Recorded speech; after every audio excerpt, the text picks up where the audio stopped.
gravação. Não pôs no ar ainda não, né? Tá ao vivo. Agora entrou. Boa noite. Boa noite, Padre João. Boa noite, Beatriz Cerqueira. Você sabe que essa live de hoje é uma live assim de grande alegria, né? Tem lives e lives. Essa é uma live que eu faço assim com uma querida companheira de labuta, de história, de muita coisa junto aqui da subsede de Betim. O senhor Padre João, que eu me lembro quando a gente estava naqueles perrengues lá na Assembleia, e você abraçou a educação. Eu me lembro do dia que sentou lá no meio daquele povo e abraçou e assumiu como seu. A educação agora eu vou cuidar, e fez uma belíssima atuação no parlamento, junto com diversos outros companheiros, Rogério Correia também e outros, e foi para Brasília nessa missão divina, no momento tão difícil que a gente está vivendo. Eu não sei se eu vou achar graça, se eu vou chorar, mas momento difícil de chorar, que a gente vê, que a gente está vivendo. Então, tê-los aqui hoje para significar, para dizer que o parlamento ele faz diferença quando tem gente comprometida com a vida, com as coisas boas que são necessárias. E aí a gente ficou de bater um papo hoje sobre renda mínima, problemas sociais e educação em nosso país. Aí eu queria começar com o senhor que está acabando, está vivendo esse processo todo em Brasília. Como que está essa situação? Como que o senhor avalia esse momento do nosso país, do país, do Estado que a gente está vivendo? E que caminho se aponta também, né? Que às vezes a gente fala, o que nós podemos fazer daqui para frente? O que nos cabe? Afinal, é o seguinte, o senhor tem uma dupla missão. Além de parlamentar, é um padre. E está nessa noite... Então, é o seguinte, a dupla missão. Tem a missão sagrada do parlamento e a missão sagrada do sacerdócio que está lá a serviço da vida. Isso é a minha primeira colocação para o senhor. Obrigado por o senhor ter deslocado nessa noite de sexta-feira. Eu que lhe agradeço, Zé Luiz, professor, pelo convite.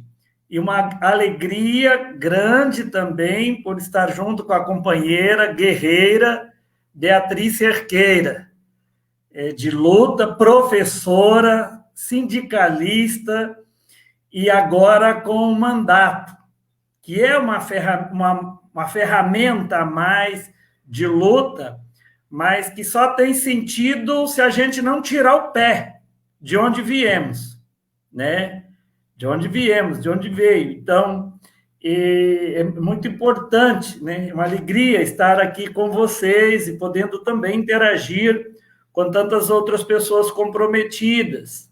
Você fala que eu venho de duas áreas, tanto da padre e a política, o mandato. Todos dois são campos de missão também, todas as duas áreas. Porque, infelizmente, o fundamentalismo ele vai tomando conta também do espaço católico, fundamentalismo bem hipócrita, totalmente desencarnado da realidade. Então, é um desafio enorme a questão religiosa e a questão política, e no plano federal, e de onde a gente está, é uma tristeza.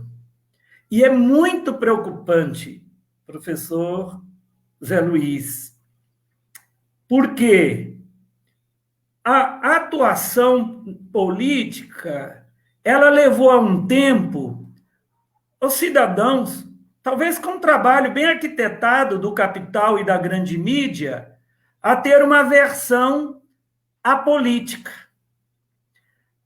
Uma aversão maior ao partido. Agora, qual que é a minha preocupação? E foi uma reunião bem ampla que nós tivemos anteontem na região metropolitana, várias lideranças participaram, e teve a intervenção do Frei Gilvander, que ela é preocupante. Por que ela é preocupante? Porque eu fiz uma reflexão em relação ao Estado, que está sendo minimizado, colhido. Aí, o que ele disse? Não, esse discurso seu, Padre João, ele é meio preocupante, porque não queremos esse Estado. Olha para você ver. Nós, na esquerda, sempre lutamos e brigamos, e no mundo inteiro, em qualquer país, a importância do Estado. Estado presente, Estado atuante, Estado indo ao encontro. No governo Lula e Dilma, a gente conseguiu mostrar isso nas questões sociais, em todas as áreas, né? De o Estado chegar, ir ao encontro de quem mais precisa.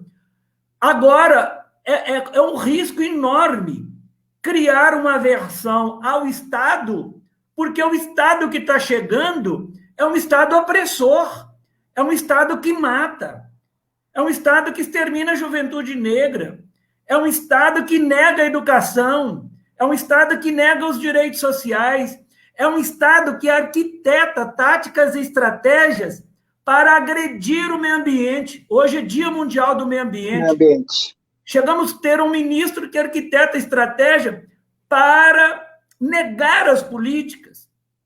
Um presidente da Fundação Palmares, olha para você, que nega toda a política da pasta, dos programas.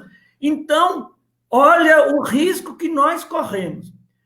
Nós somos vítimas da negação da política e da aversão, vítimas da aversão e criminalização do partido, e corremos esse risco de não desejar o Estado, mas porque o Estado que chega, ele é opressor, ele nega direito, ele retira direito. O Estado que chega, ele chega com o opressor, com a bota para pisar, né? Então, como a pauta, retomando aqui no foco, no que foi feita a chamada, provocando a grande companheira também, Beatriz Cerqueira, veja, citei exemplos concretos do ministro da Educação que nega as políticas da educação, da economia que nega a verdadeira política da economia, porque a verdadeira economia é do micro, pequena e média empresa. Os milhares de municípios que nós temos não tem sequer uma grande empresa, que o Paulo Guedes defende. Então, na verdade, o que alavanca a economia são os micros, pequenos e médios, que esse governo está contra. E na questão social e a renda mínima, ou seja, esse auxílio emergencial, que a gente quer estender como a renda mínima permanente, é uma proposta do PT, pelo menos garantir até dezembro, ele está sendo negado, ou seja, o próprio ministro da Cidadania, né, que é responsável por esta pasta, está negando a milhões, aos negros, aos agricultores familiares, a motorista de Uber, está negando. Nós temos ainda milhões que não recebeu a primeira parcela. É verdade que alguns já receberam a segunda parcela, mas milhões não receberam sequer a primeira parcela. É uma tática cruel, como a do Zema, para expor o cidadão, para ir para uma contaminação comunitária, para exterminar os mais pobres. É perverso, é cruel essa estratégia, essa negação de direito, dificultando o isolamento social.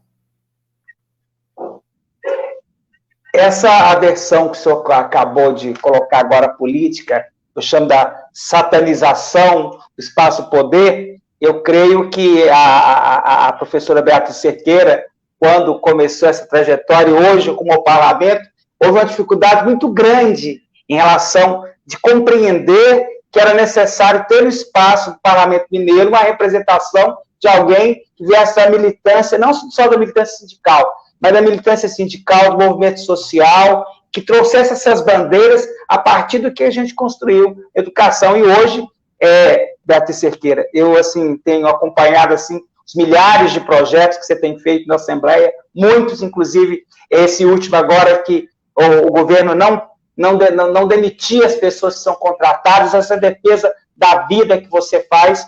Eu queria que você fizesse também, desse a sua contribuição no sentido de ver como você está vendo o panorama, não só do Brasil, mas da atuação dentro do parlamento, das dificuldades que tem encontrado com o governo, que é a sequência do desgoverno federal, que chega até Minas Gerais, que é essa sequência de morte, que hoje a gente está em cerca de mais de 34 mil pessoas mortas e tudo sendo banalizado, até porque eu tenho escutado de algumas pessoas que isso é fruto da imaginação das pessoas. Não, as pessoas não estão morrendo, não, são só números, superestimados. Aí, essa atuação sua nesse parlamento, nesse enfrentamento diário, cotidiano que você faz, enquanto mulher, sindicalista, e de fazer essas defesas no espaço tão masculinizado, um espaço tão machista e tão opressor, e que você chegou com tal afinco lá e tem dado assim, um belo exemplo que é possível ocupar e fazer diferença, assim, fazer bem feito e levando aquilo que nós temos como bandeira, como legado, tanto sindicato quanto partidário para esses espaços. Queria que você falasse um pouquinho para a gente. Tem vários abraços aqui. Eu pedi live que a gente tem que falar aqui, ó. Mazinha tá aqui com a gente, a Mazinha, irmã da Maria. Raimundo Sampaio, Valber Rezende de Sazedo. E Dalina Franco manda um abraço para o João para você. Jaqueline Anselmo de Garapé. Marcel Neviano. Ilma de Paulo, de Betim. Flávia Saturnino. Marcel manda um abraço para o Padre João, Vale de Jequitinhonha presente. Thaís Ferreira, Marcos Cruz, de Contagem, abraço para o Padre João e Bia. Fátima Pacheco, Luciana de Campos, José Luiz Júnior, Jesus Lima manda um abraço para vocês dois. Dalva Estela Leite Nascimento, Jaqueline Mendes, Rosana Maria Zica, e Ana Ramos e Adriana Albertino, lá do Espírito Santo, nosso pré-candidato a prefeito de Guarapari pelo PT. Manda um abraço, parabéns, Bia, e pelo belo trabalho. Vocês estão na live que ela é nacional agora. Primeiro, eu quero agradecer a gentileza do convite, Zé, pelo debate, né? Acho que há um tempo atrás eu participei, foi de um debate promovido pela Subsede, né? Sim. Foi um bom debate, o Luiz Fernando estava conosco, deixo um abraço para ele, e também para toda a direção da Subsede do Sindiúti aí, em Betim. Quero agradecer, eu tenho acompanhado esse seu trabalho também de debates pelas redes sociais, e tem sido um processo muito bacana, e parabéns, né? Eu queria agradecer também por você promover esse encontro, né? Adoro o Padre João, me lembrava de quando a gente se conheceu, né? 2010, numa greve de 47 dias, 21 dias na ilegalidade, né? Uma greve naquela época declarada ilegal, e mesmo com a greve declarada ilegal, nós buscamos um processo de negociação. E o parlamento, através dos deputados comprometidos com a luta na época, liderados pelo Padre João, assumiu esse protagonismo de mediação, de interlocução, de proteção, né? Então, são 10 anos de amizade, né, Padre João? 10 anos de amizade. Celebramos 10 anos esse ano. Precisamos de uma celebração à altura desses 10 anos. Então, é um prazer encontrá-lo virtualmente, né? Aqui nesse debate de sexta-feira. Eu estou reivindicando, Padre João, que as lives de sexta-feira, elas precisam, quem nos convida, como a gente está no outono, indo para o inverno, então as lives do outono para o inverno são lives com vinho, né? Um vinho, um queijo. Queijos e vinhos. Tem que ser, né? Então nós precisamos, enquanto esquerda, sermos criativos nas lives. Mas eu prometo que quando essa semana eu encaminho para você e Padre João um vinho entrega em casa. Eu vou entregar, vou pedir para entregar. Mas brincadeira à parte, quando o Padre João fazia aí, né, uma análise da conjuntura que nós estamos vivendo, me lembrava de uma leitura que eu fiz no início desse ano, chama Os Engenheiros do Caos. E se você linkar essa leitura com um outro livro, a expressão popular, Guerras Híbridas, a gente consegue compreender que o que nós estamos vivendo no país não foi nada espontâneo, mas foi algo muito bem trabalhado, foi muito bem construído, e é um fenômeno internacional, não é um problema do Brasil. Né, o que nós vivemos hoje, dessa negação da política, do não político, dessa demonização da política, ele é um processo que outros países viveram antes, do mito, né? Então, você tem uma construção de um mito, que é aquele mito que vai contra o sistema, é um mito que ficou 27 anos no sistema, né? E a sua família também, em vários lugares, no sistema político. Mas que foi construído uma ideia de que era preciso um mito que combatesse o sistema, né? Então, essa construção para 2018, ela foi feita de forma muito bem articulada.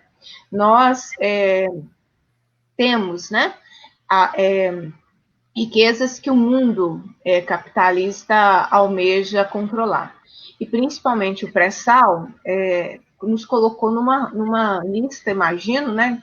Em algum lugar deve ter essa lista, mas nos colocou numa lista daqueles países que mereciam uma atenção e o controle dessas riquezas. Tanto é que a gente pode ver que a agenda prioritária em 2019 do governo Bolsonaro foi uma agenda de venda, de ataque, primeiro de ataque aos indígenas, aos quilombolas, porque ao fazer isso você está atacando os seus territórios, né, exterminá-los, retirá-los dos territórios, deslegitimá-los, né, do seu direito àquele espaço ancestral, a venda do aquífero Guarani, a liberdade das mineradoras de atuação, né, no nosso país, mas principalmente o desmonte de toda a possibilidade de que os recursos do pré-sal pudessem ficar no nosso país e investidos em áreas que tivessem retornos coletivos, como saúde e educação. Né? Então, assim, o controle de tudo isso, né, nós temos muitas terras férteis, e, portanto, nós temos muitas riquezas, né? Nós temos água, nós temos muitas riquezas. E que o capitalismo, nesse momento, agora, faz a disputa do controle dessas riquezas. Foi assim que nós chegamos ao golpe em 2016 e assim nós chegamos a 2018, né? Como explicar às próximas gerações que nós perdemos a chance de investimento de trilhões de dólares vindos, né, dos recursos do pré-sal em educação. Nós teríamos outro patamar de educação. Nós teríamos possivelmente outro patamar em saúde. Mas veio um golpe parlamentar, veio um presidente legítimo, que foi o Temer, veio o congelamento, a gente passou a enfrentar uma agenda completamente oposta, né, a essa que eu estou dizendo. Mas não foi espontâneo. Então, você teve toda uma atuação internacional, agora a gente ficou explícito, né, a intervenção no processo eleitoral de 2018, e ainda assim, nós estamos em 2020 com um presidente que é um presidente que nega a existência de uma pandemia, que já matou muita gente pelo mundo, só no Brasil, mais de 34 mil pessoas. E esse processo é um processo assustador, eu acho que ele é inacreditavelmente assustador. Um presidente que no início do ano não preparou o país para enfrentar a pandemia, mas mantinha a agenda de austeridade, né? Então, acho assim, é muito relevante, Zé, quando você traz um debate para discutir renda mínima. Porque a situação que o Brasil se encontra, de grande parte da classe trabalhadora na informalidade, na insegurança. A informalidade, gente, o menino que está levando o iFood para você, se ele quebrar a perna, ele vai morrer de fome. Porque ele não tem amparo, ele não tem assistência, ele não tem proteção, ele não tem vínculo. Não é? Vou ficar num exemplo concreto aí da praticidade, daquilo que você pede pela telinha, né, do aplicativo aqui, a vida dessa pessoa.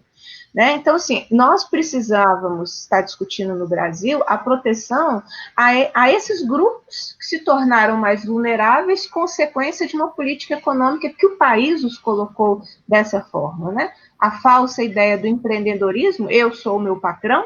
Vi muitos jovens debatendo isso quando a gente discutia a reforma da Previdência, a reforma trabalhista, que via um outro futuro sendo ele mesmo seu patrão. Ele não só não será o seu patrão, quando está vendo aí o risco, inclusive, de sequer conseguir concluir a universidade, dados os ataques que são feitos às áreas de pesquisa, ciência, tecnologia e às nossas universidades. Então, a gente vivia antes da pandemia esse processo. A pandemia evidenciou a necessidade do Estado, né, na vida das pessoas, mas o Padre João trouxe aí a leitura explícita. Quem hoje governa faz um governo de não Estado, de retirada do Estado da vida das pessoas, mantendo somente o Estado opressor. Aquele que mata, aquele que invisibiliza o assassinato de uma criança negra num prédio de luxo de 5 anos, né? Que vai mantendo, né, as distorções que nós temos. Então, assim, é um momento muito difícil, porque a gente está lutando para explicar para as pessoas sobre isolamento social. Eu jamais me imaginei numa situação como essa, né? Porque o isolamento, se nós o tivéssemos talvez cumprido melhor, quando a pandemia chegou, nós poderíamos estar em outro estágio. Mas como a gente tem que lutar, brigar, explicar, fazer projetos de lei, lutar nos parlamentos, nós ainda viveremos um período maior, né, de pandemia, por todo esse processo que nós estamos vivendo. Eu acho que os parlamentos, eles assumem para fechar um lugar de luta muito importante, que muitas vezes é negligenciado pelos nossos movimentos, como se ele não fosse um lugar que o poder já é esse mesmo, a gente não vai derrubá-lo por ali, então vamos nos fortalecer, fazendo a luta do lado de fora, que está corretíssimo, tem que fazer a luta do lado de fora, tem que se articular, ninguém sem força social própria consegue fazer intervenção, né, alteração na conjuntura. Mas os parlamentos, eles têm se mostrado lugares, eu posso dizer aqui em Minas, que é onde eu estou, e acho que nacionalmente, espaços importantes da disputa. Né? Então, nós precisamos forçar e levar nossas agendas para esses espaços e, principalmente, discutir representatividade, porque essa ideia da negação da representatividade é só para o nosso lado. Você não vê FIENG, FIESP negando representatividade, não. Eles são muito fiéis e corretamente porque defendem seus grupos políticos, seus interesses. Então, assim, 2020 é um ano importante para a gente discutir representatividade. Já imaginou, Zé Luiz, se em cada Câmara Municipal de Minas Gerais, dos municípios mineiros, de cada Câmara aqui no nosso estado, tivesse um professor ou professora defendendo a educação, com pautas da educação, com projetos de lei sobre a educação, será que nós estaríamos vivenciando tantas arbitrariedades e demissões nas redes municipais? Né? Eu acho que fica aí a pergunta para que a gente faça, porque representatividade tem a ver com isso, né? Tem a ver com quem de fato vai levar a agenda até o final, mesmo que seja uma agenda que desagrade setores, grupos, governo, não interessa. A sua agenda de representatividade é essa. Será que se nós tivéssemos um parlamentar em cada Câmara Municipal, a nossa situação da educação ela não estaria mais explicitada? E nós talvez teríamos mais força, inclusive institucional, com mais câmaras se pronunciando sobre hoje o Estado tinha dinheiro para pagar parte do salário dos trabalhadores em educação, né? 430 de dinheiro do Fundeb. Não pagou. Né? E se nós hoje tivéssemos, além do Sindiúte fazendo a campanha para pagar a educação, em cada Câmara Municipal desse Estado, um vereador ou vereadora fazendo a mesma campanha. Olha a nossa capacidade de fazer um grande processo de representatividade. É por isso, e assim eu fecho, que eles nos atacam tanto, para que a gente não consiga construir esse sentimento de pertencimento, de representatividade. Porque o dia que a gente tiver isso bem consolidado, porque isso está em construção, o dia que isso estiver consolidado, ninguém segura a educação, não. E precisa segurar para que eles possam fazer o que fazem, por exemplo, em Minas, né? Tem o dinheiro da educação, eles vão fazer outra coisa, desviam o dinheiro, e aí no final do mês é que decide o pagamento dos nossos profissionais de educação. Muito bem.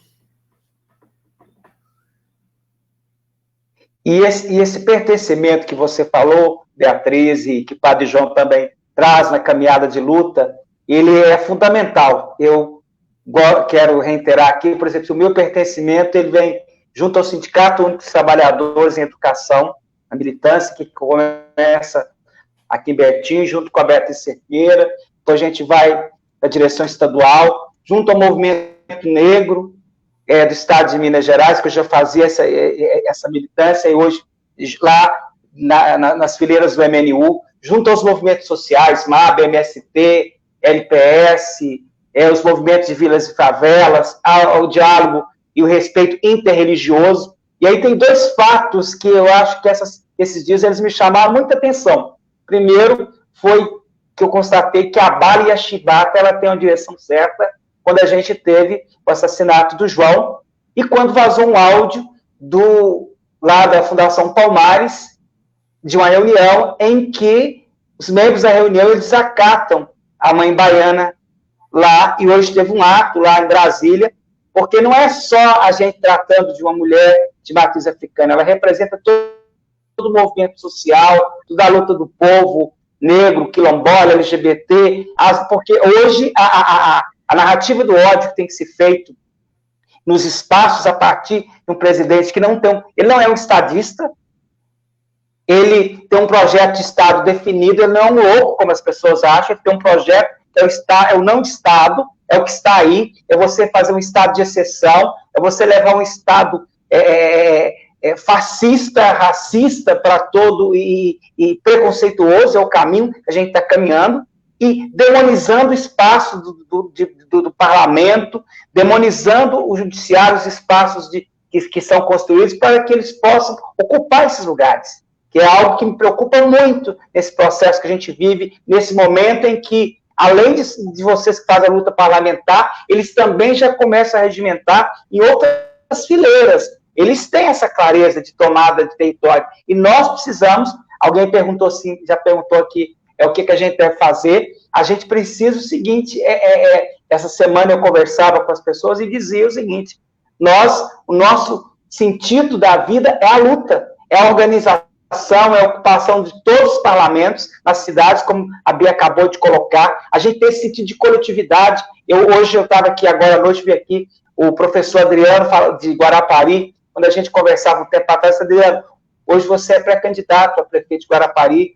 um menino quilombola, que é do Sindicato dos Trabalhadores de Educação, Rosa Negra, uma mulher negra lá de Porto Velho, candidata a vereadora. Nós temos em Ipatinga, a Cida, também candidata, tem Belo Horizonte, tem Nila Batista e outras mulheres também, de outros setores, candidatos também. Esse processo que a gente, apesar dos ataques que a gente está vivendo, a gente está se redescobrindo que Oi? Pré-candidato. Pré-candidatos nesses lugares e que a gente descobre que é necessário se organizar para estar nesses espaços. É necessário porque o nosso combate ele vai se dar na rua, na construção da narrativa e também nesses espaços de poder, porque eu aprendi uma coisa, se o poder ele é bom, ele é importante que padres comprometidos ocupem esse espaço, professores e professoras comprometidos ocupam esses espaços, negros e negras comprometidos ocupam esse espaço, pastores e pastoras comprometidas ocupam esse espaço, sacerdotes e matrizes africanas comprometidos ocupam esses espaços, não religiosos ou não, ocupam esses espaços, que o povo se faça presente, porque o que a gente vê é que a sensação que a maioria lá de dentro não é a maioria que está aqui fora. A negação da morte, a negação da vida, a negação da renda mínima, que o atual ocupante, inquilino do Planalto, queria que fosse só R$200, foi uma luta para que saísse desse patamar, e a esquerda foi fundamental nesse processo. E aí, não poderia, Bia, deixar a gente nessa live sempre falo isso, de reverenciar a coragem e a determinação da presidenta Dilma, que foi uma mulher que enfrentou. Enquanto eu viver, eu quero contar isso para as pessoas. Um processo cruel, misógino, de uma crueldade tão grotesca que ela enfrentou em todo o processo de retirada dela daquele golpe, e como ela conseguiu fazer essa travessia. É uma pergunta que eu sempre me faço assim, qual que é o sentimento que ela, sabe, o sentimento da mulher que estava ali naquele momento, sendo tão afrontada como ela foi. E naquele processo que a gente viveu, a gente está hoje aqui, né, desembocou essa figura que hoje está na presidência da República, e que a gente tem que começar a pensar o seguinte: caminhos que nós vamos apontar. Quando a gente pensa na questão que o primeiro alvo que ele desenhou, os ataques foi aos mais pobres, aos quilombolas, indígenas, LGBT, mas ele demonizou a educação. Nos primeiros momentos, ele demonizou a educação, seus profissionais, demonizou tudo que vinha dessa educação, a construção de um ódio sem tamanho, e no processo de demonização, ele desconsiderou os profissionais da área médica, quando ele manda os médicos cubanos embora, e hoje nós estamos no momento do Brasil, é o seguinte: você precisa desses profissionais da educação, da saúde, que estão atuando, é o seguinte, tão desvalorizados socialmente, e aí a gente volta para poder falar do estado de Minas Gerais, o que a gente está passando aqui com o governador Romeu Zema, que ele desconsidera a grande massa. Aí eu tenho aprendido e aprendi ao longo da minha caminhada no sindicato, que a Bia sempre fala que a gente tem que ter uma paciência histórica. Ele chegou, mas ele vai sair de lá. Ele chegou, ele não vai permanecer lá, porque é o seguinte: nós teremos a capacidade organizativa, política, social, de nos organizarmos para fazer esses enfrentamentos em todos os espaços que se farão necessários. Porque essa talvez seja a nossa grande missão, a missão do senhor Padre João, de você, Beatriz, de apontar esse caminho para a gente nesses espaços e lugares que foram tão... quando eu me sinto assim confortável em discutir isso com vocês, quando eu estou nos espaços do prédio ou na rua, quando eu falo assim, olha, eu os conheço, eles são honestos, são íntegros, eles, sabe, é muito bom quando a gente pode dizer isso, e eu não tenho a pretensão de achar que nós somos os únicos que são honestos e comprometidos que são nesses espaços. Nós somamos a outros que são uns grupos minoritários, mas estão lá como espaço de resistência nesse lugar. Então é bom saber, conforta nosso coração, nossa alma, em saber que vocês ocupam esse espaço e fazem essa representação assim, que é de manhã, de tarde e de noite. Sem almoçar, sem jantar, que as pessoas, às vezes, elas olham a atuação das pessoas, e eu posso testemunhar aqui, como amigo, que as pessoas acham que as pessoas têm tempo de parar para almoçar. Eu até brinquei que a Bia acabou de sair de uma live, entrar em outra. Eu estava vendo ela numa outra live, ela só teve tempo de tomar uma água e vir para cá, porque tá o compromisso que tem com as pessoas e da gente disputar a narrativa nesse tempo e nos espaços. E aí aí eu passo para vocês as bolas, que tem gente demais. Eu tenho que falar do povo aqui, aprendi com a Bia que a gente tem que falar. Ângela Coqueiro, manda abraço para vocês. Clarice Faria, Daniela Gonçalves, Flávia Saturnino, Dalva Estela, Leite do Nascimento, Cícero Clarindo, Beatriz e Dalina diz que será a nossa futura governadora, Fátima Pacheco manda abraço, Ana Ramos, Mari Carmen Ferreira, Padre João, você me representa, Marcel Neia, do Vale de Quitinhonha, Lilian Daniela Anjos, manda um abraço para vocês, André Nardotto, lá de Brasília, manda um abraço para vocês, diz que a live está.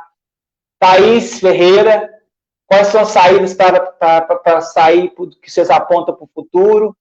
Na opinião de vocês, qual deve ser o papel da educação no momento que a gente está vivendo de pandemia? A Thaís também pergunta qual é o caminho para o futuro e qual que é o papel da educação nesse momento. O Helder Fernandes diz que Beatriz nos representa. Zé Luiz, Jaqueline Mendes está aqui dando um abraço. Carlão, lá do PTB, manda um abraço para você, Bia. Diz que nós seis representamos ele. Obrigado, Carlão. Rosana Maria Zica, já falei. Jaqueline Mendes, Cícero, e vai por aí afora. Deixa eu ver o Adriano também, do Espírito Santo, o que ele falou. Parabéns, companheiros. Receba o nosso abraço aqui de Guarapari. Adriano Albertino. Edson Garcia, parabéns, companheiros. Zé Luiz. Edson Garcia é lá do Rio Grande do Sul. É do Sindicato Rio Grande do Sul. Essa live está chegando longe. Marcos Cruz, nosso amigo de Contagem. Rosiana Freire, Parabéns, Beatriz Cerqueira, defensora dos professores contratados. Eu queria que você falasse disso, que isso é algo que hoje de manhã as pessoas estão comentando, que parece ações tão banais que antigamente ninguém fazia, mas de suma importância. E que mais? Acho que já. Depois a gente vê. Vanessa Galdereto, parabéns, Bia, grande representante da educação e das lutas sociais mineiras. Rômulo Malaquias, parabéns, Beatriz e Padre João, que nos representa no mandato coletivo participativo. Mazinha diz que vocês são excelentes. Neila Batista, parabéns pelo debate, a nossa companheira Neila de Belo Horizonte. E aí, com a educação, qual que é o papel da educação? Que caminho vocês apontam nessa trincheira que a gente está vivendo nesse momento? E eu queria perguntar uma coisa para vocês dois, que era uma pergunta. Que sentimento, que às vezes a gente lida muito aqui no campo do imaginário. Eu, assim, às vezes, o senhor, eu vejo todo dia, quando você começa lá a falar um negócio na rede social, os caras mete, ataca, aí você vai lá e responde de novo, aí entra de novo, lá no plenário, o povo bate, Bia, também nos enfrentamentos no parlamento e com o governador, a sensação que, às vezes, assim, que sentimento nesse momento, assim, dessa responsabilidade, que além de ser algo, assim, que as pessoas falam parabéns, mas dessa responsabilidade, quando a pessoa pergunta assim, qual que é o caminho que a gente vai fazer para o futuro? O que a educação vai se comportar na pandemia? Quando uma professora contratada entra aqui e comenta o seguinte, olha, muito obrigado, porque é o seguinte, não é o garantir de um emprego, é garantir o pão na mesa das pessoas. Enquanto a gente vê vários municípios que demitiram as pessoas, vários municípios que abriram seus comércios, que ajudaram a disseminar essa pandemia. Que sentimento quando faz essa luta que vocês têm feito, assim, como a gente estivesse carregando... como eu faço para segurar essa água na peneira? Porque parece que você sai carregando, você pega aquele monte de água, e à medida que vocês caminham, essa água, é o seguinte, aí vai chegando essas gotinhas que vão chegando, que vai chegando assim, vai irrigando as pessoas com tanta coisa, gente. Hoje eu estava olhando, assim, as ações, assim, nesse momento agora também, eu queria que vocês falassem, os dois, dos projetos de relevância que foram aprovados, apesar de todo esse caos, quanto os dois contribuíram, e com os outros que estão lá, mas assim, do ponto de vista particular, com projetos seus, de relevância para a agricultura familiar, para a educação, o povo quilombola, os mais pobres, projetos assim que às vezes você não, assim,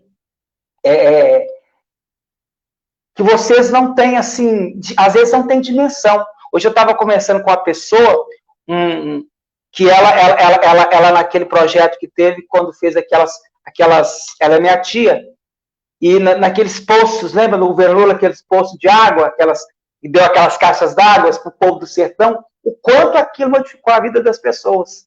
Quer dizer, você mandar uma caixa d'água para o interior do sertão, o quanto você modificou, o quanto foi importante o projeto Luz para Todos, o quanto foi importante projetos e outros que vocês estão executando nesse mandato, que os fazem, assim, referenciais, não só do ponto de vista partidário, mas do ponto de vista do respeito, que apesar do parlamento ser um espaço de convivência, que há divergência, mesmo aqueles que são contrários, são obrigados a respeitá-los, pela representatividade que vocês fazem lá, com tanta... eu diria assim, como se fosse o seguinte, como se tivesse, dentro da linguagem, o Padre João é um padre católico, como se tivesse debaixo de um próprio dossel. Porque é o seguinte, o que mantém vocês nesse lugar que vocês estão, não é serem seres individuais, é essa cobertura, esse monte de gente, de movimento, de pessoas que vocês vão se achegando, que nem fazem ideia. É como se fosse um dossel que o sustenta nessa caminhada, de carregar essa peneira, e às vezes que essa água vai caindo, vocês são cedores dessa esperança lá, que vai ter essa peneira para segurar essa água, e cada gotinha que cai, ela vai virando vida. Não estava escrito isso aqui no papel, não, viu? É porque sabe assim, quando a gente fala para as pessoas, e você que são queridas suas, o que é educação nesse momento de pandemia? Como que a gente vai sair de tudo isso e que apontamento vocês veem para o futuro? Você, enquanto mulher, parlamentar, enquanto filha, enquanto cidadã, professora, o senhor, enquanto sacerdote, filho, irmão, agricultor, um homem que veio do campo, tem raízes no campo. Quando as pessoas perguntam, e aí, como é que nós vamos sair desse caminho? Zé Luiz, deixa eu te dar para o futuro, então. Eu acho que a gente vai sair coletivamente. Sabe o que eu acho que seria muito bacana? A gente começar a constituir grupos de pessoas que pensam em educação, e ninguém pensa melhor a educação que quem está no cotidiano da sala de aula, da limpeza da escola, da biblioteca da escola, da gestão da escola. Então, acho que vale muito a pena. Nós estamos fazendo isso na Assembleia, sabe, Padre João? Nós estamos juntando um grupo, não sou só eu, né? Somos 3 deputados, eu mais 2 deputados, estamos juntando um grupo heterogêneo, universidade, professores, ainda estamos formatando para pensar exatamente isso, pós-pandemia, e também respostas durante a pandemia. Nós precisamos elaborar, porque o capital está elaborando. O mercado que quer privatizar a educação está elaborando. O mercado que quer a privatização da saúde está elaborando, né? Ontem, o governo de Minas anunciou que vai colocar o hospital de campanha que ele construiu para disponibilizar para privada. a ProS, Organização Social. Quer dizer, ele não investe no SUS, e poderia ter investido no SUS, não investiu, fez um hospital de campanha que vai colocar para a iniciativa privada administrar, não é? Então, assim, nós precisamos fazer essa disputa, e nós precisamos quebrar esse ciclo de que tem quem elabora a política na educação e quem a executa, né? Então, nós precisamos quebrar esse ciclo. Ninguém melhor de quem está no cotidiano da escola para poder elaborar esse pós-pandemia. Então, acho que sim, Zé, eu vou te deixar essa sugestão, porque eu acho que vale muito a pena construções coletivas, né, do que fazer, de como trabalhar. Nós estamos também com o mesmo grupo não, nós estamos com outra iniciativa a partir de pesquisadores diversos. A última reunião foram uns 20 pesquisadores de várias partes do estado, de várias instituições, universidades, exatamente com esse mesmo lugar comum, pensar alternativas, pensar pós-pandemia, pensar como contribuir nessa disputa, no caso, em nome da ciência, né? Porque nós estamos também disputando, nós estamos tendo a narrativa. A Terra não é plana, né? Então, essa disputa pela ciência. Então, acho que esse processo ele é importante, né? De fazer essas construções que sejam, que apontem caminhos. Nós vamos precisar de caminhos. E as pessoas querem, aí acho que é um outro desafio, as pessoas querem engajamento. As pessoas querem fazer parte de processos que sejam cada vez mais coletivos, né? Então, como é que você envolve as pessoas em ações, que é os nossos desafios hoje, né, Padre João? Como envolver as pessoas na nossa atuação parlamentar, quando a gente se propõe a fazer um mandato participativo, coletivo. Então, as pessoas querem engajamento, as pessoas não querem só ver o resultado pronto, né? As lives, elas cumprem um papel bacana de debate, de opinião, de encontro das pessoas. Eu estava aqui acompanhando, inclusive, Padre João, tem uma mensagem linda do Reginaldo. Reginaldo diz o seguinte: orgulho de ter feito parte da equipe do mandato coletivo e de luta do Padre João, uma escola para a vida. Gratidão, companheiro Padre João Carlos Siqueira. É uma mensagem do Reginaldo que eu achei tão fofa que eu separei aqui para fazer a leitura. Então, nós precisamos construir processos que respondam isso, né? Porque nós estamos acho que a gente está numa disputa de como será o pós-pandemia. E o pós-pandemia pode ser pior. Pode ser pior. O Padre João podia nos contar um pouco das agendas nacionais. As agendas nacionais não pararam. As MPs, as retiradas de direitos, suspensão de contrato de trabalho, diminuição de salário, nada disso parou, né? Continua o processo fluindo, não, mas continua o processo em disputa.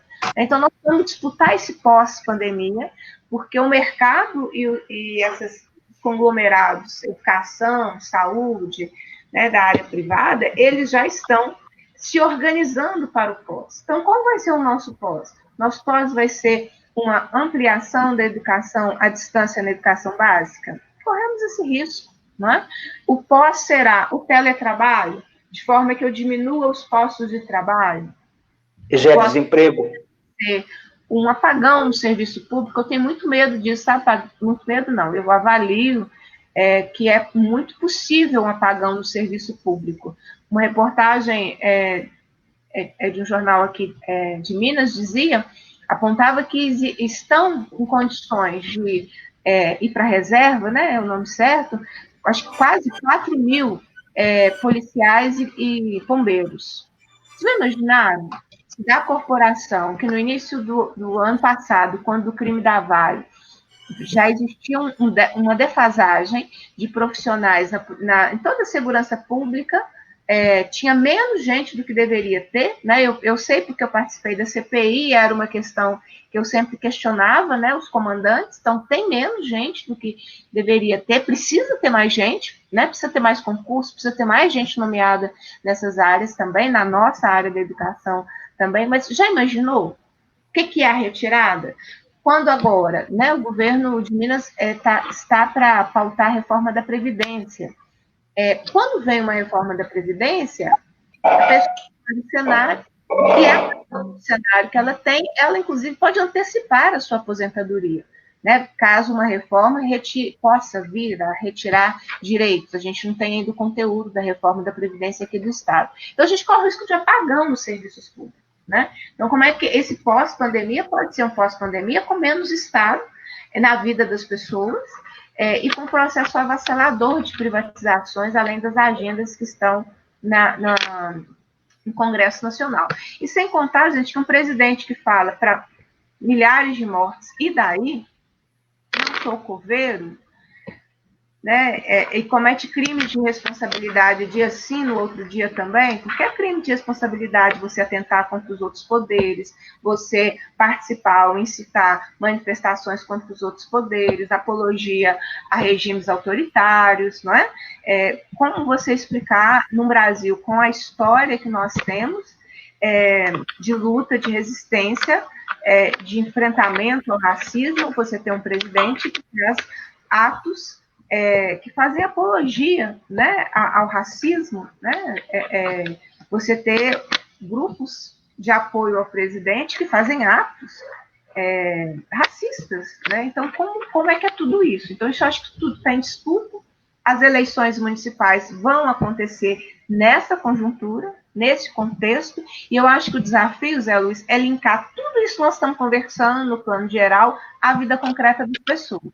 Porque se as pessoas não sentem pertencimento a tudo isso, elas ficam alheias a esse processo, e pensar a cidade será muito importante. Talvez, assim, de todos nós, os vereadores hoje são os mais importantes do cenário, porque é no município que a luta está se dando. É o município que sabe se tem leitos ou não tem leitos de UTI ou leitos gerais. É o município que sabe o que está acontecendo em relação à pandemia. Né? A gente sabe aquilo que chega, aquilo que muitas vezes não se consegue filtrar, mas quem está no município sabe. É no município que sabe a quantidade de desempregados, porque as pessoas estão lá no município. Né? As pessoas não estão abstratamente, elas estão no território. Então, assim, o município assume uma centralidade, e por isso esse processo eleitoral de 2020 precisa nos ensinar isso, e como é que a gente pensa a cidade e esse processo de representatividade. E fecho para passar para o nosso Padre João. Antes de você estar fechando, Padre João, eu pedi para você falar aqui do Fundeb, lá esse novo disputa. Eu mando um abraço para a companheira Denise Romano, e ela pediu para me relatar aqui para vocês que essa situação que Bia falou da vida concreta, a gente está numa campanha de solidariedade que a gente fez aqui em Betim, e nós tivemos a ajuda dos trabalhadores das redes municipais, que estão ajudando, o pessoal da rede estadual, os frades franciscanos da paróquia Divino Pai Eterno também nos ajudou, e a gente com cesta básica para as pessoas. O Estado chegou a esse nível absurdo das pessoas, os trabalhadores da rede estadual, estarem passando dificuldade de ter que comer com essa, quando ele acha que é só uma mudança de data de pagamento, é só um atraso de salário, que atrasa todas as contas das pessoas nesse processo que a gente está vivendo, que às vezes é tudo muito... É aqui que a gente sente. E eu, nesse processo de acompanhamento, eu também participei esses dias de um projeto comunitário aqui, onde 5 mil famílias na cidade de Betim foram alcançadas. 5 mil famílias. Eu fiquei assim, é lógico que a gente sabe, a gente já falava, fazer essa narrativa bem antiga, dos problemas que iam acontecer no futuro, mas eu não conseguia ter essa dimensão do ponto de vista concreto. Como que é essa questão, do ponto de vista concreto? Quando você chega na concretude e você chega na casa de uma pessoa, que é um trabalhador informal, e ele fala com você assim, ó, eu vendi o botijão de gás para me poder comprar comida, que em casa tem 4 dias que eu não como. Tem 4 dias que eu não como. E aí você chegar à ajuda humanitária, você perceber, assim, não é aquela narrativa que as pessoas colocam na internet, que era um trabalhador que trabalhava na informalidade, que trabalhava como vendedor de roupa, né, no interior da cidade, que hoje não pode mais fazer por causa da pandemia. É a agente de serviço escolar, ela não consegue ter seu salário em dia, que ela passa por dificuldade, e ela não tem como sustentar os seus filhos. É você chegar em uma casa, você perceber que tem 5 crianças e uma mãe trabalhadora do Estado, que ela não tem o que falar com essas crianças. E aí, o Estado, o não Estado, a negação das pessoas de tudo isso, as pessoas só compreendem isso quando você vive isso no seu cotidiano. Do município, da rua, da cidade, da casa, das comunidades. E isso é muito importante, esse despertar, embora seja repetitivo a gente falar, estar aqui conversando, mas é muito importante que as pessoas elas façam esse processo de autorreflexão, aqueles que estão nos assistindo, nos vendo, o quão desumano, diz a Jaqueline Anselmo aqui, as condições estão sendo impostas aos profissionais da educação, da saúde, a defesa do SUS, e é isso que o povo está colocando aqui. E aí eu passo para o senhor. Nossa, é um desafio grande e as provocações também colocadas. Aqui em relação às saídas e a própria educação e a situação de milhões de brasileiros que já teve uma lei votada no Congresso, sancionada, regulamentada, e na regulamentação num processo de excludente, um processo excludente, de exclusão. Então, tem lei que já garante os direitos para essas pessoas no sentido de manter o isolamento e ter dignidade. Teve outra lei ampliando que a maior parte foi vetada pelo Executivo. Vetada. Porque quantos motoristas, né, de Uber, motoristas de escolar mesmo, muitos, que estão sendo negado o direito, embora o Congresso aprovou, e como a Beatriz, a deputada Beatriz Cerqueira colocou, o oportunismo, mesmo diante do oportunismo de um grupo significativo de deputados, porque o acordo era votar à distância, porque em abril, nós tivemos reuniões até 2 da manhã, reuniões de segunda a sexta. Então, Não estou reclamando da reunião em si, mas dizendo assim, é um trabalho intensivo, à distância, e o acordo era que propostas legislativas no sentido de enfrentamento ao Covid-19, enfrentamento ao novo coronavírus. E no sentido de garantir tudo necessário para a dignidade, ou seja, isolamento, mas ter o auxílio emergencial e tudo mais. E também na linha da saúde, apoio aos hospitais, recursos para a saúde, mesmo a micro e pequena empresa, no sentido de preservar os empregos. Mas é lamentável que o executivo ele vem negando. Nós estamos com dezenas de vetos que teve que derrubar, e aí, para derrubar o veto, teria que ser presencial. Então, há contradição. O Rodrigo Maia, ele se acovarda também, enquanto centrão. Ele faz o jogo do capital. No momento que ele se coloca, às vezes, como oposição ao Bolsonaro, mas, na verdade, eles se encontram para atender o capital. Então, é perverso. Mas eu vou fazer uma fala provocando a Beatriz e você, Zé Luiz, no sentido de que... E para me ajudar. Eu acho que isso ajuda aos que estão nos acompanhando. Olha, eu estudei... A minha família mora na roça, uns 4 quilômetros da escola e tal.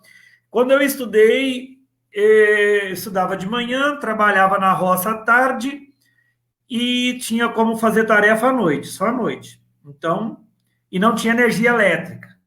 Não tinha energia elétrica. Então, queimava o cabelo aqui tudo, cochilava em cima da lamparina, as ventas pretinhas. Estou dizendo isso, que foi uma barreira que eu vivenciei, a falta de energia elétrica. Né? Hoje, a pandemia, ela expõe muitas questões. E uma questão que acho que a gente tem que avançar, enquanto esquerda, Beatriz, enquanto sindicalistas, militantes e tal, é a própria internet. Entendeu?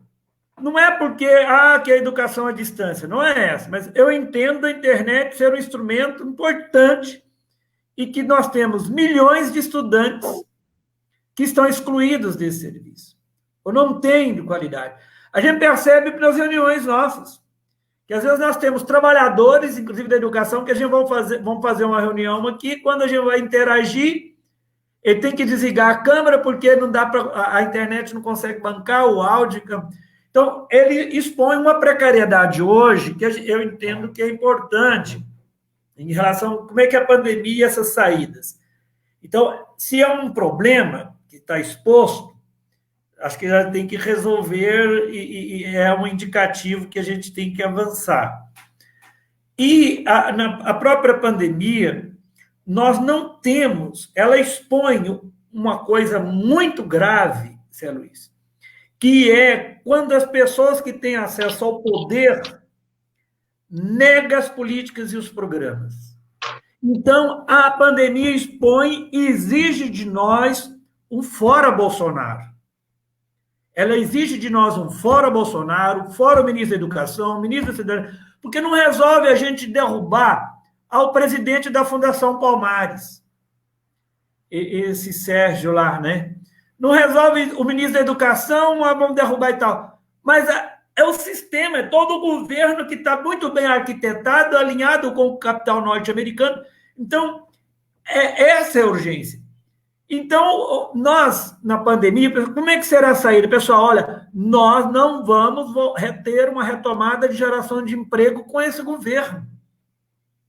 Então, a tarefa nossa é derrubar o que está lá.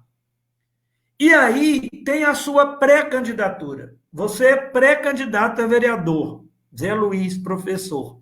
Assim como vários outros que estão aqui nos acompanhando. Teve aqui, alguém postou aí que a candidatura é uma professora, também lá em Leopoldina, candidata a prefeito. Sim, nós temos a candidata. Companheira Margarida Salomão, uma deputada guerreira, atuante, né? Candidata também de Juiz de Fora. E nós temos, então, esses espaços são estratégicos.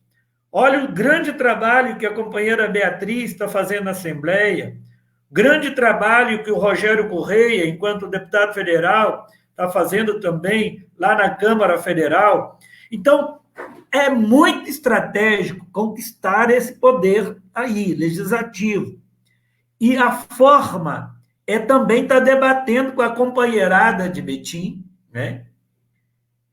Por grupos de WhatsApp, porque eu não quero aqui pedir que façam reunião e tal, por aqui é possível, mas aí, Zé Luiz, como que vai ampliando?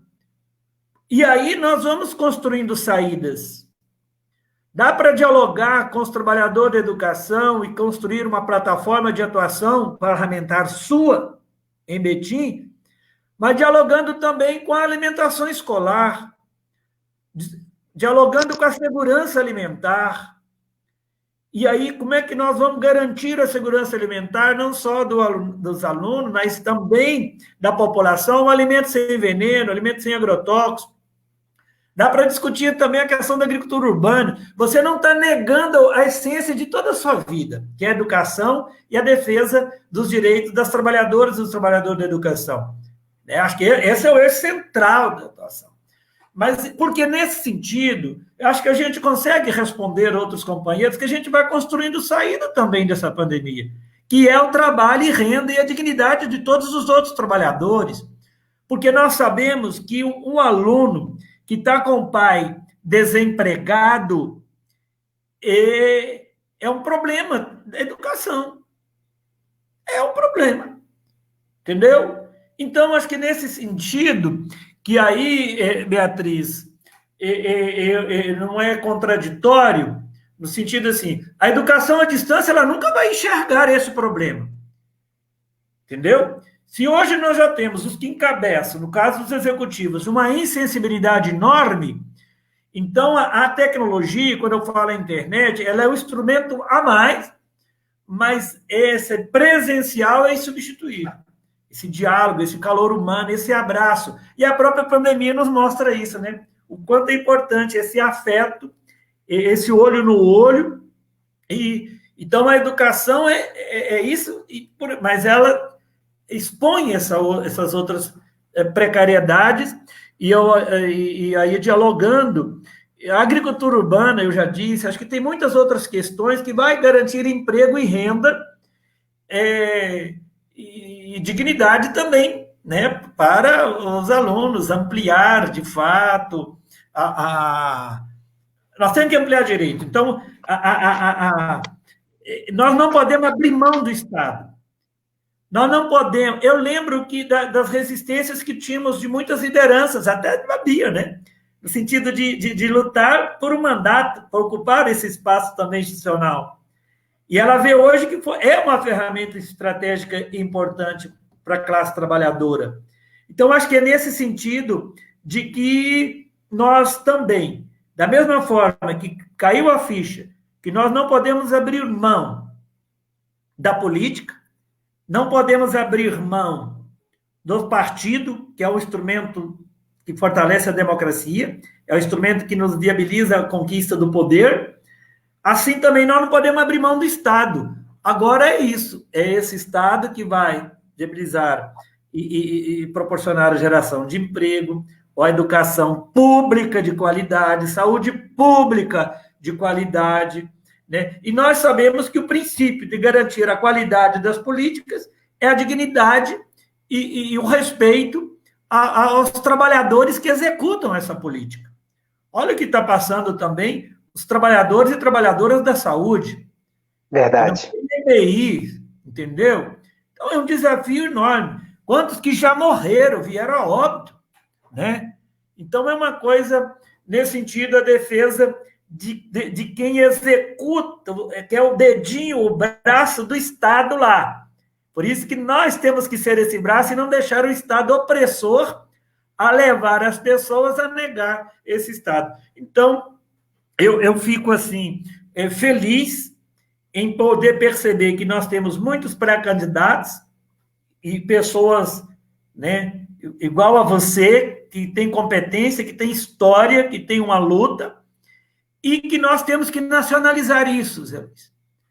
nós temos que nacionalizar isso. Porque, como eu disse no início dessa fala agora, como fora Bolsonaro é uma exigência, ao você discutir a sua pré-candidatura, nós temos que também discutir a retomada de um projeto democrático e popular em nível nacional. Olha o que roubaram. O pré-sal, que tinha 75% era para a educação, foi tirado. Então, nós temos que reverter também essa questão nacional. Quantas matérias que foram votadas agora, retirando direito dos trabalhadores? Que já foram votadas, entendeu? E que estão querendo votar. E privatizações, a pauta, a agenda de privatização, ela está em curso. Ela está sendo arquitetada. O Bolsonaro está articulando o Centrão e comprando o Centrão, comprando com cargos, para viabilizar duas coisas. A segurança dele, barrar o impeachment, e emplacar a agenda do Paulo Guedes, que é essa de privatização e tudo mais. Então, eles estão trabalhando. Então, nós temos que trabalhar. E o espaço que nós temos é esse aqui, né? Internet, as redes sociais, nós temos que otimizar. Viu, Beatriz? Porque eu creio que nós, enquanto a maioria da esquerda, nós usamos pouco. Eu entendo que a rua é o nosso espaço, mas não podemos negar isso, porque senão nós vamos ficar sendo vítima. Olha para vocês verem. Nós temos hoje um governo, um presidente, e um governo, todo um aparato, que só está lá graças às redes sociais, ao crime, aos fake news. O presidente norte-americano que provou que é isso, que é uma onda mundial, como a deputada Beatriz colocou logo no início. Então, nós temos que fazer esse enfrentamento por aqui também, porque eles levam enganando o nosso povo, negando o que a gente faz, né, tudo que os governos fizeram dentro, e a mentira deles passa a ser uma verdade. E depois o estrago já está feito, até reverter isso, olha aí para ver. Para derrubar a Dilma, para eleger o Bolsonaro, e só retirando direitos. Só retirando direitos. Então, eu acho que nós também temos que repensar como otimizar melhor essas ferramentas aqui, né, para mobilizar e esclarecer, informar, né? Então, a pandemia, ela expõe também essas limitações do Estado e nossas.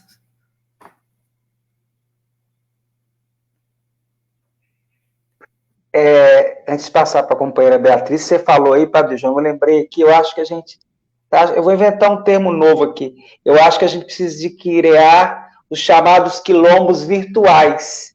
Se os quilombos do passado eram locais físicos, agora nós temos que fazer das redes sociais, criar os nossos quilombos de resistências virtuais, de sustentação dos nossos, de buscar esses caminhos coletivos, como o senhor apontou aqui hoje, com tanta maestria, com tanta segurança para a gente, isso é importante a gente ouvir, e de, assim como aconteceu no passado, a gente ter não só essa capacidade de só ter utopia, mas de ter a coragem de resistência e de ressignificar. E eu comentava essa semana e percebia, nós temos uma pessoa que chegou ao poder, você já disse, ele não sei, acho que ele só veio em 2 cidades em Minas Gerais.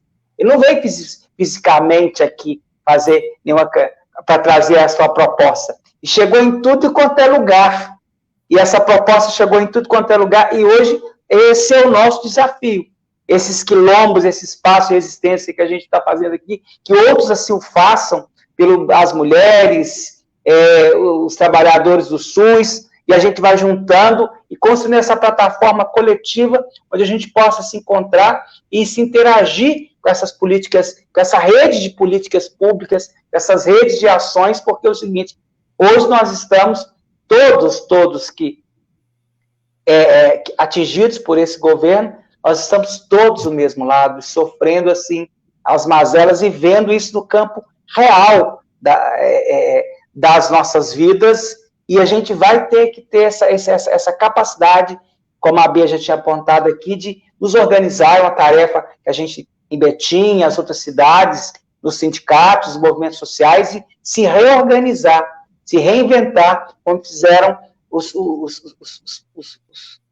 nos quilombos, e agora nesse processo de virtualidade, porque é o seguinte, o próprio por que é importante? Que hoje à tarde eu escutei alguém comentando sobre a questão da educação à distância, completamente contrário ao que Bia tem debatido no parlamento, discutindo o seguinte, como se o professor, o seguinte, ele fosse culpado, porque não tem a internet que atende, o menino o outro que acha que é uma belezura, que eu cheguei lá, alguém disse que de um universo, de uma escola, somente 200 alunos conseguiram acessar a plataforma, que tiveram que utilizar, fazer grupos de WhatsApp, uma loucura total, e as pessoas tentam justificar esse absurdo, que desumaniza essa desumanização que vai acontecendo. Então, antes de passar para a Bia, eu acho que o Leonardo Boff, ele sintetiza. A gente tem um iceberg pela frente, mas ele só nós vamos quebrar e destruir isso pela força da luta coletiva, dos homens e das mulheres de bem em todos os espaços do parlamento, das militâncias sociais, nas ruas também. Nós estamos ocupando as redes sociais nesse momento, mas vai chegar um momento, nós também teremos que sair às ruas novamente. De qual maneira, não sei ainda não, mas de um jeito ou de outro, é preciso que a gente faça essa questão, porque nós estamos sendo assim, a falta o processo que o governo Zema e que o Bolsonaro tem feito, tanto o Brasil quanto o Estado, está levando o povo, sabe quando você vai empurrando assim, encurralando, vai colocando você num lugar que você vai ficando entrincheirado, ou tem enfrentamento coletivo, ou somos todos afadados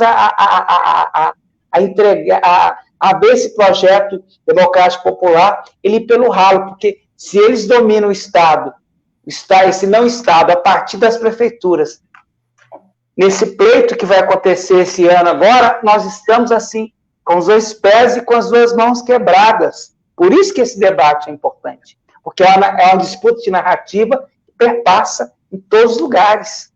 Ela está perpassando esse momento, nesse Brasil afora, dos municípios, o mais rico ao município mais simples que tem, porque a disputa de narrativa está acontecendo e esses poderes ali são constituídos de forma silenciosa ou de forma aberta, eles são postos. Porque assim como foi durante a República que a gente herdou, que foi a acomodação de poderes, eles estão nesse espaço desde quando chegaram. Eu tenho, assim acompanhado e tive uma curiosidade de ver que tem famílias de parlamentares em Minas Gerais e em Brasília, que é uma verdadeira dinastia. Eles nunca saíram daquele espaço. Eles sempre estiveram naquele espaço, porque sempre souberam que aquilo ali não é só um espaço decorativo, é de poder, é de disputa e é de representatividade para aquilo que eles levam, para aquilo que eles defendem. E esse é o nosso grande desafio nesses espaços, aqui na ponta nesse chão do cotidiano do município, de pegar isso que vocês trouxeram aqui, esmiuçar e pegar essa peneira que eu falei que ela vaza água e fechar, sabe? Porque tem uma técnica que você vai fechando que a peneira não vaza nada. Então, esse exercício da escuta, esse que é o nosso desafio. Como que nós vamos fechar essa peneira? Com a força da unidade, na luta, nas agendas coletivas, a agenda do campo, da educação, da saúde, da mulher, do povo negro, porque nós precisamos de buscar isso e trazer essa representatividade através criando-se um dossel de sustentação para que possa caminhar e levar esse legado que vocês também têm feito esses espaços que, apesar de tanta luta, também é um espaço de esperança. Eu sinto muito esperançado e eu me lembro assim que o maior orgulho que eu já tive assim com a Bia foi um dia que a gente estava num lugar que um dia um cara foi fazer um negócio que ela tinha uma carteira parlamentar. Aí quando você abriu aquela carteira parlamentar, o cara deu aquela parada, Eu falei assim, gente, isso é importante. Não é uma questão de exibicionismo, não. É porque naquele momento havia um entrave de uma luta que precisava de alguém que tivesse autoridade e tal, e aquela carteira, não era a carteira em si, era um mandato que foi construído coletivo, representado ali na pessoa da Beatriz Cerqueira, que fez com que aquilo ali houvesse um recuo, que outras das vezes a gente não conseguiu vencer, que outras das vezes a gente foi assim, tremendamente afrontado nos espaços. Isso é muito importante, quando a gente faz esse debate aqui, da conscientização de como que a política ela é importante na vida das pessoas. Que hoje a gente está vivendo uma pandemia, que hoje as pessoas estão passando dificuldade, que hoje não tem nenhum projeto palpável na vida das pessoas, tanto no Estado quanto no país, que dependeu de única coisa, um dedinho que as pessoas foram lá na urna e fizeram, que trouxeram, que as consequências elas não são individuais, elas são coletivas. E é na coletividade, e a gente tem que levar as pessoas também a fazer o seu penitenciamento nesse momento. Muita gente tem que se penitenciar da escolha que fez, com muito equilíbrio, fala, olha, gente, eu tenho que me penitenciar, que eu não fiz a melhor escolha, eu não enxerguei o melhor caminho. E, nesse momento, também vai penitenciar e vai se reconverter ao caminho da democracia, da luta pela justiça social, que é a minha esperança que isso aconteça nesse processo que a gente vai viver agora, nesse pleito que vai acontecer, das pessoas reconverterem aos caminhos da democracia, da luta pela cidadania, pela igualdade, pelo bem viver, que a gente possa criar cidades onde todos, como diz o povo lá, como diz o Emiliano Zapata, onde todos possam caber. Que esse que é o mundo que a gente defende, e o que vocês fazem nesses espaços. E eu sempre brinco, disse que as palavras finais são as mais importantes, né? Fala, Bia.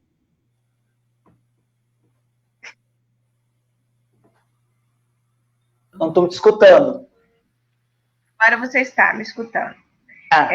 Eu quero agradecer a gentileza do convite, a gentileza de todos que nos acompanharam, tem muita gente aqui acompanhando a live, parabenizar, eu acho que o desafio é fazer esse processo concreto entre tudo que a gente está vivendo e a vida concreta das pessoas no município, através das pautas que nós defendemos, saúde, educação, né?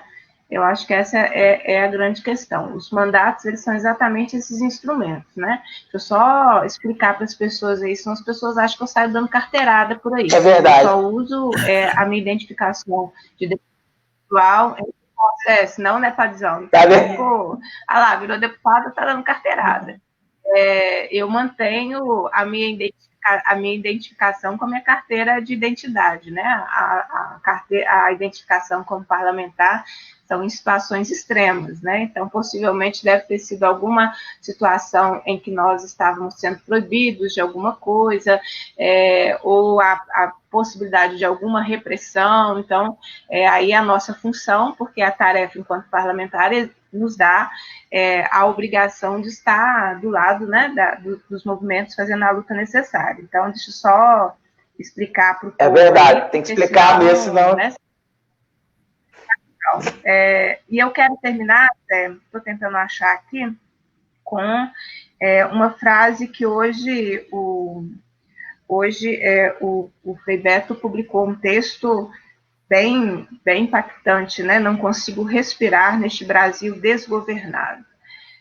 Um texto que está publicado em jornal de grande circulação, e ele termina com uma frase de Cora Coralina que diz mais ou menos: a nossa tarefa é de trazer mais esperança e tirar mais o medo, aqui, ó, mais esperança nos meus passos do que tristeza nos meus ombros. Eu acho que essa também é a função quando a gente se dispõe a estar em espaços de representação. A gente tem que fazer a tarefa da denúncia, né? Mas a gente precisa também fazer a tarefa do anúncio. Então, nunca foi tão importante pessoas que se disponham a construir anúncios ou nas palavras da Cora Coralina, mais esperança nos nossos passos. Então, acho que é o que eu desejo a todos que nos acompanharam até agora, nessa conversa, na sexta-feira. Agradecer ao Zé pelo convite, a possibilidade de compartilhar com o Padre João esse espaço. Fica aqui, Padre João, combinado da celebração de 10 anos de amizade, quando nós pudermos nos encontrar fisicamente, né? Então, um abraço, né? Nós dois estamos cumprindo, né, o que nós defendemos, que é o isolamento, né, o mínimo contato. Então, estamos fazendo as nossas atividades parlamentares, mas cumprindo aquilo que é fundamental para estancar essa contaminação e as mortes, né, que nós estamos vivendo, que é o isolamento. Então, muito afeto, um grande abraço, muita esperança nos nossos passos, porque é isso que nós precisamos. Quem está desencantado, desesperançado, não caminha. Então, nós precisamos também,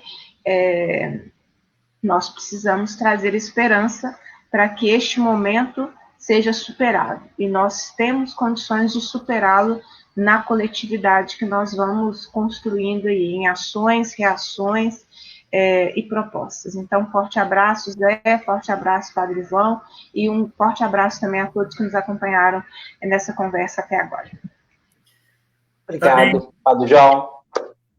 Grande abraço. Abraço para o Reginaldo, para a Vanessa, o Marcel, que acompanharam a gente também. E aí, Beatriz, fica a provocação da gente fazer um debate urgente, que é a educação do campo.